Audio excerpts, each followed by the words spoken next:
Welcome back. I am Pastor Doug.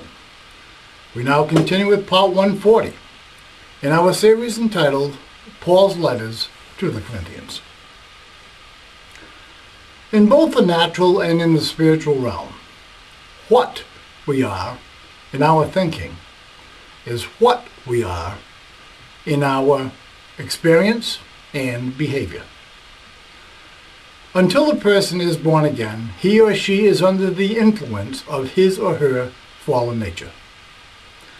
The fallen nature is self-centered, lives to please itself.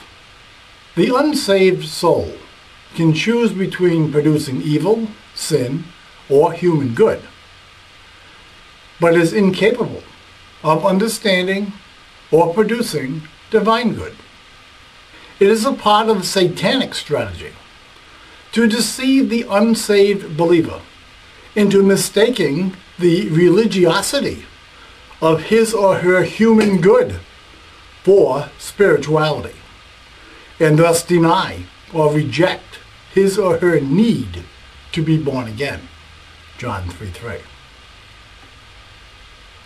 Once born again, the born-again believer has a third option that the unbeliever does not have. The born-again believer retains the same options as the unsaved soul in that he or she can still choose to produce human good, evil, or sin. But what the born-again believer now has, that he or she did not have prior to salvation, is the option of choosing to allow God to produce divine good through him or her. John 15:5. The born-again believer sets the stage for the production of divine good by submitting to the filling that is control of God the Holy Spirit, who indwells his or her body, 1 Corinthians 3:16, and speaks to the soul through the regenerated spirit that he or she received at salvation, Titus 3:5. Our spiritual ability to hear the voice of God the Holy Spirit is dependent on a daily choice that we make to focus on the spiritual things that God gave to us on the day we were born again. Just as God has a specific plan that calls for the development of discipleship in the post-salvation life of every born-again believer, Satan has a specific plan for its destruction. God places the concept of eternity into every soul he creates, Ecclesiastes 3:11. But as an unbeliever, we are oblivious to much of the spiritual combat that takes place between God and the forces of evil, Ephesians 6:12, over the salvation and then the edification for each and every soul that God creates for his glory. Once born again, we will have the spiritual discernment to observe such activity in the lives of souls that God desires to save and or edify.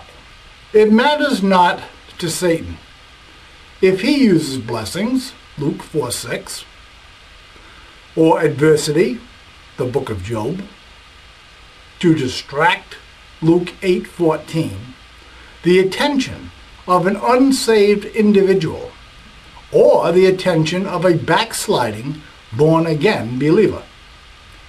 The backsliding born-again believer, who is out of fellowship with God, is just as vulnerable to the influence of his or her fallen nature as is the unsaved unbeliever.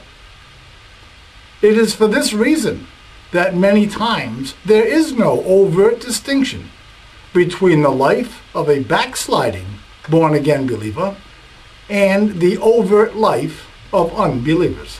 Most of the initial decisions concerning the development of our religious life were made by parents or some other authority figure.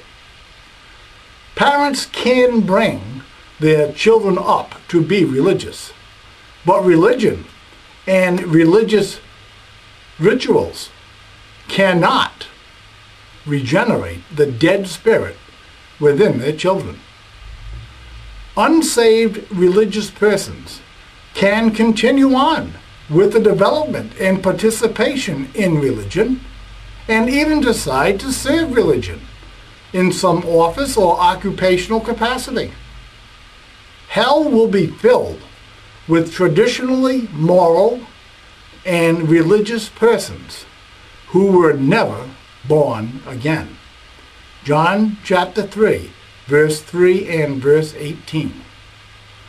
Until one is born again, John 3:3, he or she cannot understand divine viewpoint, 1 Corinthians 1:18, or be spiritually edified. The regeneration of the Spirit is the work of God the Holy Spirit, Titus 3:5, that follows a positive response to a presentation of the gospel message after one reaches the age or stage of moral accountability. Religion mimics this process through its counterfeit rituals and practices. But this produces nothing, John 15:5, but filthy garments in the spiritual realm, Isaiah 64:6. The only spiritual being that is pleased with such pageantry is the devil and those he has deceived. Persons who do not reach the age or stage of moral accountability go to heaven, as did the infant child of David, 2 Samuel chapter 12, verse 23. Parents can and should do all that is within their power, means, and ability to protect and prepare their children for life here on planet Earth. But what is of greater importance is that they do all they can to prepare them for eternity. Eternity is going to last a lot longer than life here on Earth, no matter how long any one of us lives. The only pre-salvation contribution that parents can make is to set the stage and environment to prepare the child to receive the gospel message when he or she reaches the age or stage of moral accountability. People who are in positions of trust and or authority, such as parents, can be used by both God and the forces of evil, Ephesians 6:12, to either point a child away or towards God and the true things of God.